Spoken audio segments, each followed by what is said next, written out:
There have been a myriad of tragic stories that have come out of Afghanistan in the last week. One that you may particularly remember is a case where Biden, in a rash effort to look like he was in charge of the situation, decided he would conduct an airstrike on what he and his intelligence officials thought was a group of terrorists, when in fact what he did was he accidentally bombed a family.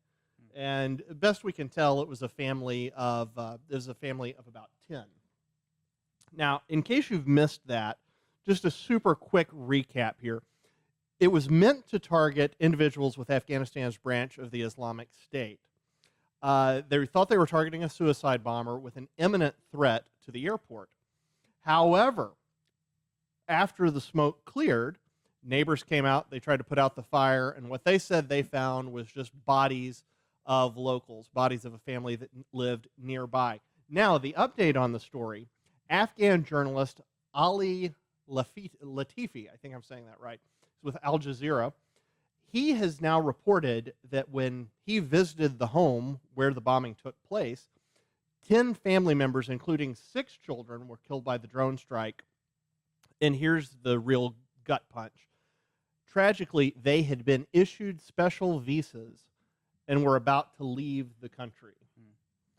So not only did Which Biden... implies that these were allies of the U.S. in one way or another. Allies had helped us, potentially translators, potentially intel sources. Something like that, yeah. Right. And state or the DOD had designated them as potential targets, as actually targets, I suppose, for evacuation. Which means not only, I mean, look, anytime you get an airstrike wrong, that's terrible, but this is about as wrong as you could get it. Not only were these innocent bystanders, these were actually people who were supporting the war effort and trying to save American lives. That's the kind of the darkest irony in all of this, is that these people worked actually to save American lives, yeah. And then the leader of American forces blew them up. Right. And we've asked ourselves this question so many times through all of this: would those people still be alive if Biden had followed Trump's plan to get out, if Biden had any perspicacity whatsoever, if Biden had looked just a couple days into the future? And I think the answer is yes. But for an inexplicable reason, he decided he had to move immediately. And this is what you get. This is what America looks like now. Remember when we were hated when Trump was in office? Right. Oh, we're a laughing stock on the world stage. Well, now we are absolutely despised because we kill innocents. And Cal Thomas had a piece today talking about how it's going to be very difficult for us to ever put a coalition together again.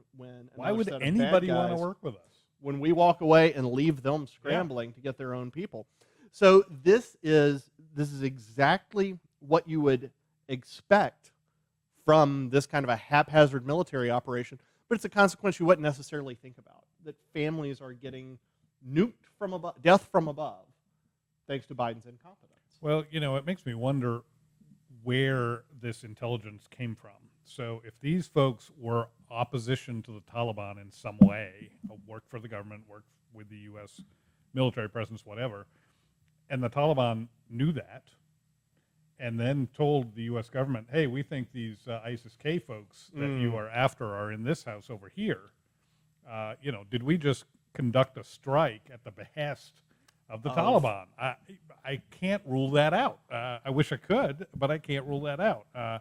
It would be just one more way in which the Taliban government has played the Biden. Well,